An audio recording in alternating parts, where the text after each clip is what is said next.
ठीक हो जाओ।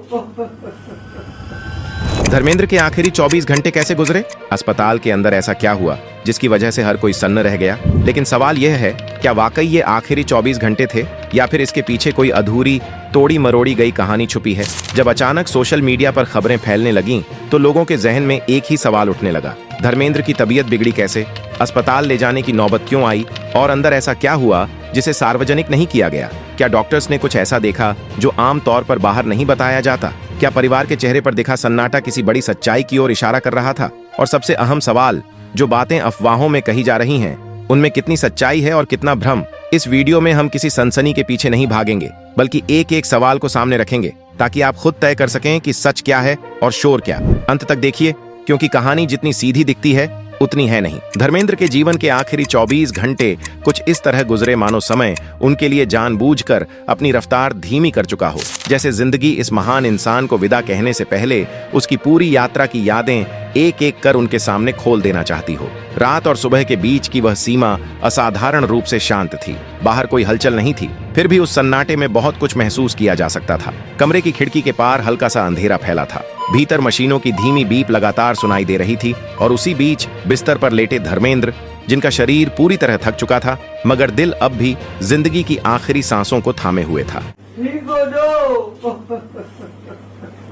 नर्स के अनुसार उन्होंने रात करीब 3 बजे आंखें खोली, वही समय जिसे लेकर कहा जाता है कि तब आत्मा और शरीर के बीच एक अनकहा संवाद शुरू हो जाता है। उनकी आंखों में एक अनोखी चमक थी, जैसे वे किसी भूली हुई याद में लौट गए हों, जैसे अतीत का कोई दृश्य उनके सामने फिर से जीवित हो उठा हो। उन्होंने एक बार खिड़की की ओर देखा। बाहर गहराता अंधेरा था, लेकिन कहीं दूर एक हल्की रोशनी झिलमिला रही थी। बेहद धीमी आवाज में उन्होंने पूछा, कितने बजे हैं? नर्स ने बताया 3:30, और उन्होंने बस इतना कहा, ठीक है। मानो समय को मन ही मन गिन रहे हों, मानो उन्हें आभास हो गया हो कि अब घड़ियां कम बची है। नर्स बताती है कि उस रात वे बार बार एक ही वाक्य दोहराते रहे, सब ठीक हो जाए। किसके लिए यह दुआ थी किसी ने नहीं पूछा, मगर शायद यह उन 2 परिवारों के लिए थी, उन 2 दुनियाओं के लिए, उन 2 दिलों के लिए जिन्हें उन्होंने जीवन भर अपने कंधों पर संभाले रखा। सुबह के आसपास वे और बेचैन होने लगे, बार बार हाथ हिलाने की कोशिश करने लगे, जैसे किसी को छू लेना चाहते हो, जैसे किसी को पास बुलाना चाहते हो। नर्स ने पूछा कि क्या कुछ चाहिए, तो भारी सी आवाज में बस एक सवाल निकला, सनी आया। यही सवाल वे पिछले कई घंटों से दोहराते आ रहे थे। नर्स जानती थी कि बेटा रास्ते में है, इसलिए उसने नरमी से कहा, हाँ साहब, आ रहे हैं। ये सुनते ही धर्मेंद्र ने आंखें बंद कर लीं और उनके चेहरे पर हल्की सी राहत की परछाई उतर आई, जैसे किसी ने यकीन दिला दिया हो कि इंतजार अब ज्यादा लंबा नहीं है। कुछ देर बाद जब कमरे में सुबह की हल्की रोशनी फैलने लगी, सनी देओल भीतर आए और उनके कदम रखते ही माहौल अचानक भारी सा हो गया। चलते हुए उनके पैर जैसे डगमगा रहे हों। पिता के पास पहुंचते पहुंचते उनकी आंखें भर आईं। सालों से दुनिया के सामने मजबूती और संयम का चेहरा रखने वाला यह इंसान उस पल सिर्फ एक बेटा था, वह बेटा जिसे डर था कि उसका पिता किसी भी क्षण हमेशा के लिए उससे दूर हो सकता है। सनी देओल ने झुककर उनका हाथ थामा और धीमे से कहा, पापा, मैं यहीं हूं। शायद यही वह शब्द थे जिनका धर्मेंद्र कई घंटों से इंतजार कर रहे थे। उन्होंने अपनी बची खुची ताकत से बेटे का हाथ दबाया। पकड़ बेहद कमजोर थी, लेकिन उस एक स्पर्श में पूरा जीवन, सारी यादें और सारा प्रेम समाया हुआ था। वह जिंदगी जिसमें धर्मेंद्र ने अपनी मेहनत और हौसले से पूरी दुनिया पर अपनी पहचान बना ली, लेकिन जिस सबसे बड़ी लड़ाई को जीतना चाहते थे, वह शायद उनसे अधूरी ही रह गई। वह लड़ाई 2 परिवारों के बीच संतुलन बनाए रखने की थी, एक ऐसी लड़ाई जिसमें भावनाएं थीं, जिम्मेदारियां थीं और कई अनकहे समझौते थे। उस एक पकड़ के भीतर एक अधूरी माफी छुपी थी, एक ऐसा डर जो कभी शब्दों में नहीं ढल पाया, और एक ऐसा अधूरा प्यार जो बस यही कह रहा था, मैंने पूरी कोशिश की बेटा। कुछ ही देर बाद बॉबी कमरे में पहुंचे। आते ही उन्होंने पिता के चरणों को छुआ और फिर सिर झुकाकर वहीं बैठ गए। उनके होंठ खामोश थे, लेकिन उनके कांपते कंधे सब कुछ बयान कर रहे थे। धर्मेंद्र ने बड़ी मुश्किल से अपना हाथ उठाया और बॉबी के सिर पर रखा। उंगलियों में कंपन था, जैसे शरीर आखिरी ताकत समेट रहा हो। शायद यह वह अंतिम पल था जब वह अपने बेटे को पिता का स्नेह दे पा रहे थे। डॉक्टर लगातार कमरे में आ जा रहे थे। मशीनों की स्क्रीन पर बदलते आंकड़े धीरे धीरे नीचे जा रहे थे, लेकिन इन सब के बीच धर्मेंद्र की नजरें बार बार एक ही दिशा में टिक जाती थीं, दरवाजे की ओर, जैसे वह किसी और की राह देख रहे हों। यह इंतजार केवल सनी और बॉबी का नहीं था, यह उन यादों का इंतजार था जो बीते समय में कहीं छूट गई थीं। उन रिश्तों का इंतजार था जिनके साथ जिंदगी के कई हिस्से जुड़े थे। मगर कमरा बंद था, और उस दुनिया से अलग ओशिवारा नहीं, बल्कि जूहू से आगे किसी और घर में हेमा मालिनी भी उसी बेचैनी में घिरी हुई थीं।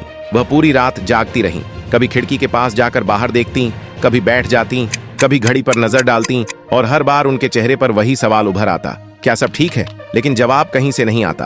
वह जानती थीं कि यह दूरी सिर्फ फासलों की नहीं थी, यह दूरी रिश्तों और हालात की थी। वह यह भी समझती थीं कि धर्मेंद्र के इन आखिरी पलों में वह कुछ बदल नहीं सकती, कुछ कह नहीं सकती, कुछ कर नहीं सकती। उनके हिस्से में सिर्फ इंतजार था, और यह इंतजार किसी सजा से कम नहीं था। यही वह पीड़ा थी जिसे उन्होंने सालों तक अपनी मुस्कान के पीछे छुपा कर रखा था। दोपहर के आसपास धर्मेंद्र का शरीर धीरे धीरे साथ छोड़ने लगा। डॉक्टरों ने बहुत ही संजीदे और धीमे लहजे में परिवार को इशारा किया कि अब समय बेहद सीमित रह गया है। सनी और बॉबी बिना एक पल गंवाए अपने पिता के पास आकर बैठ गए और दोनों ने उनके हाथ थाम लिए। वह पल इतना बोझिल था कि जैसे कमरे की हवा तक रुक गई हो।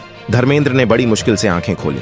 कुछ क्षणों तक उनकी नजर दोनों बेटों के चेहरों पर ठहरी रही और फिर बेहद कमजोर लेकिन साफ एहसास के साथ उनके मुंह से बस इतना निकला, ख्याल रखना। ये केवल शब्द नहीं थे, यह एक पिता की पूरी उम्र का निचोड़ था।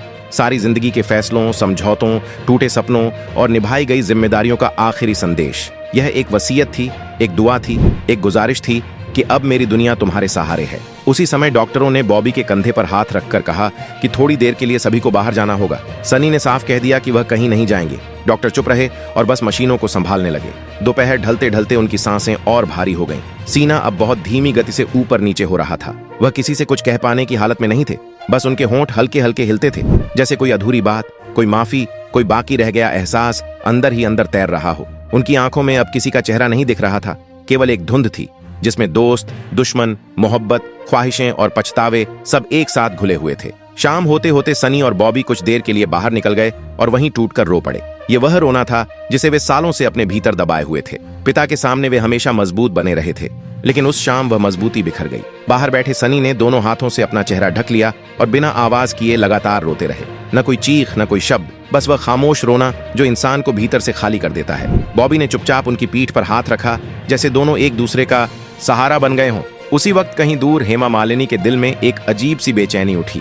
बिना किसी ठोस वजह के उनकी आंखों से आंसू बहने लगे। उन्होंने फिर से फोन उठाकर स्क्रीन देखी, जैसे किसी खबर की उम्मीद हो, लेकिन वहां भी सन्नाटा था। रात गहराने के साथ धर्मेंद्र की सांसें लगभग थमने लगीं। कमरे में अब सिर्फ 3 चीजें मौजूद थीं: परिवार की भारी खामोशी, मशीनों की धीमी बीप और उनकी सांसों की आखिरी जद्दोजहद। डॉक्टरों ने परिवार को पास बुलाया।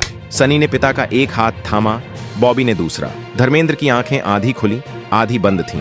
उनमें न दर्द था न डर, बस एक गहरा सूनापन था, जैसे वह अपनी जिंदगी का अंतिम दृश्य देख रहे हों। कुछ ही पलों बाद उनकी सांसें अचानक रुक गईं। मशीन की लाइट बुझ गई। डॉक्टर ने कुछ सेकंड उन्हें देखा और फिर बेहद शांत आवाज में कहा, ही इज गॉन। बॉबी ने एक बार फिर पिता के पैरों को छुआ। सनी ने सिर झुका लिया। वही पल था जब एक पिता सिर्फ याद बनकर रह जाता है। एक पूरी जिंदगी जो कभी इतनी भरी हुई थी, एक ही क्षण में शांत हो गई। लेकिन इसके बाद जो हुआ वह सिर्फ निजी दुख नहीं था, पूरा देश जैसे ठहर गया। यह केवल एक अभिनेता की विदाई नहीं थी, यह एक दौर का अंत था, और परिवार के लिए यह उससे भी कहीं ज्यादा गहरा था। दर्द, दूरी, रिश्तों की उलझने और वे बातें जो दुनिया कभी पूरी तरह नहीं जान पाएगी। सुबह होते ही घर के बाहर भीड़ जमा होने लगी। लोग रो रहे थे। मीडिया बार बार यही सवाल दोहरा रही थी कि क्या देओल परिवार के दोनों हिस्से एक साथ दिखाई देंगे। सनी देओल खुद को संभाल नहीं पा रहे थे। बॉबी कैमरों से बचते रहे। जब प्रकाश कौर को अकेले में लाया गया तो वह अपने आंसू रोक नहीं सकी, लेकिन उनकी आंखों में सिर्फ शोक नहीं था, वहां एक अलग ही पीड़ा थी। वह पीड़ा जो सिर्फ एक पत्नी नहीं बल्कि एक त्याग करने वाली स्त्री ही समझ सकती है। इसके बाद ईशा और आहाना सामने आती हैं, जिन्होंने अपने पिता के अंतिम संस्कार की सारी जिम्मेदारी निभाई। यही वह पल था जिसने पूरे देश को सोचने पर मजबूर कर दिया कि जब एक पिता की अंतिम यात्रा शुरू हुई तो बेटे नहीं बल्कि बेटियां आगे क्यों बढ़ीं? क्या यह परंपराओं से अलग था या फिर इसमें उस प्यार की ताकत थी जो हर रस्म से बड़ा होता है? जैसे ही सभी श्मशान पहुंचे, माहौल अचानक भारी हो गया। हवा में एक अजीब सी खामोशी तैरने लगी। कोई कुछ बोल नहीं रहा था, बस चिता की आग की लपटें थीं और उड़ती हुई राख थी। देखने वालों को लगा कि यह सिर्फ एक शरीर का अंत है, लेकिन सच्चाई यह थी कि यहाँ एक पूरे दौर का अंत हो रहा था। दर्द इतना गहरा था कि शब्द भी बेअसर लगने लगे। यह वह दृश्य था जिसे देखकर आंखें नहीं, दिल रोता है। इसी दौरान अमित शाह वहां पहुंचे। उन्होंने जिस सम्मान के साथ धर्मेंद्र को याद किया वह बहुत कम लोगों को नसीब होता है। उन्होंने कहा कि धर्मेंद्र सिर्फ एक फिल्मी सितारा नहीं थे, बल्कि असली भारत की आत्मा थे। उनकी मुस्कान में देश की मिट्टी की खुशबू थी और उनकी आंखों में वह सच्चाई थी जो अब इस दौर में बहुत कम देखने को मिलती है। उस वक्त अमित शाह की आंखें भी नम थीं। उन्होंने कहा कि देश ने सिर्फ एक कलाकार नहीं खोया, बल्कि एक मूल्य, एक आदर्श खो दिया है। उस दिन की अंतिम यात्रा सिर्फ एक घटना नहीं थी, बल्कि एक सीख थी कि जो लोग बाहर से बहुत मजबूत दिखते हैं वे अंदर से कितने टूटे हुए होते हैं और कितने दर्द चुपचाप सहते हैं। धर्मेंद्र की जिंदगी यह सिखाती है कि रिश्ते आसान नहीं होते, लेकिन उन्हें निभाना जरूरी होता है। परिवार चाहे कितना भी बिखरा हुआ क्यों न हो, अंत में सब एक ही जगह खड़े होते हैं, मृत्यु के सामने। उनके आखिरी 24 घंटे यह बताते हैं कि इंसान की सबसे बड़ी ताकत भी प्यार है और सबसे बड़ा डर भी वही। उन्होंने अपनी पूरी जिंदगी इसी प्यार और इसी डर के बीच गुजारी। चमक दमक की दुनिया में रहते हुए भी वह एक साधारण इंसान की तरह अपने परिवार के टूटने से डरते रहे। बेटियों की चिंता, बेटों के भविष्य की फिक्र उन्हें अंदर ही अंदर खाए जाती थी। उनके जाने के बाद घर में घंटों तक सन्नाटा पसरा रहा, ऐसा खालीपन जिसे शब्दों में नहीं बांधा जा सकता। सनी एक कोने में बैठकर अपने पिता की पुरानी बातें याद करते रहे। बॉबी बार बार उनके कपड़ों को उठाकर देखते रहे, जैसे उनमें पिता की मौजूदगी महसूस करना चाहते हों। ईशा और अहाना अपनी मां के साथ देर तक बैठकर रोती रहीं, और हेमा मालिनी, वह उस दिन जैसे बोल ही नहीं पाई, बस चुपचाप भगवान से प्रार्थना करती रहीं कि उनके धर्मेंद्र को वहां शांति मिले, जहां अब कोई लड़ाई नहीं, कोई आलोचना नहीं, कोई टूटन नहीं। धर्मेंद्र सिर्फ एक अभिनेता नहीं थे, वह एक युग थे, एक पूरी कहानी थी। एक ऐसा इंसान जिनकी मुस्कान में पंजाब की मिट्टी बसती थी और आंखों में सिनेमा का जादू। लेकिन उनकी जिंदगी की सबसे बड़ी जंग पर्दे पर नहीं, घर की दीवारों के भीतर लड़ी गई। यह स्पष्ट करना जरूरी है कि इस पूरी कहानी में बताए गए कई दृश्य, संवाद, भावनात्मक क्षण और घटनाओं का क्रम किसी भी आधिकारिक बयान, मेडिकल रिपोर्ट, परिवार के सार्वजनिक इंटरव्यू या विश्वसनीय समाचार स्रोत द्वारा पुष्टि नहीं किया गया है। धर्मेंद्र, सनी देओल, बॉबी देओल, हेमा मालिनी, ईशा और अहाना से जुड़ी निजी भावनाएं, अस्पताल के भीतर की बातचीत, आखिरी शब्द, पारिवारिक प्रतिक्रियाएं, मानसिक स्थिति तथा अंतिम संस्कार से जुड़े आंतरिक दृश्य कल्पनात्मक वर्णन या रचनात्मक प्रस्तुति पर आधारित है, न कि प्रमाणित तथ्यों पर। इसी तरह कुछ राजनीतिक हस्तियों की मौजूदगी, उनके कथन और भावनात्मक प्रतिक्रियाएं भी लेखकीय कल्पना या सुनी सुनाई बातों का विस्तार हो सकती है, जिनकी कोई स्वतंत्र और आधिकारिक पुष्टि उपलब्ध नहीं है। यह प्रस्तुति सूचनात्मक रिपोर्ट नहीं, बल्कि भावनात्मक कथानक के रूप में बनाई गई है, इसलिए इसे वास्तविक घटनाओं का 100% सत्य विवरण न माना जाए। अगर आपको यह वीडियो पसंद आया हो और कहानी ने आपको अंत तक बांधे रखा हो, तो वीडियो को लाइक करना न भूलें। इसे अपने दोस्तों और परिवार के साथ शेयर करें, ताकि यह कहानी ज्यादा से ज्यादा लोगों तक पहुंच सके। और ऐसी ही भावनात्मक, सच्ची और सोचने पर मजबूर कर देने वाली कहानियों के लिए हमारे चैनल को सब्सक्राइब करें। साथ ही बेल आइकन दबाएं, ताकि हमारी अगली वीडियो की जानकारी आपको सबसे पहले मिल सके। जय हिंद।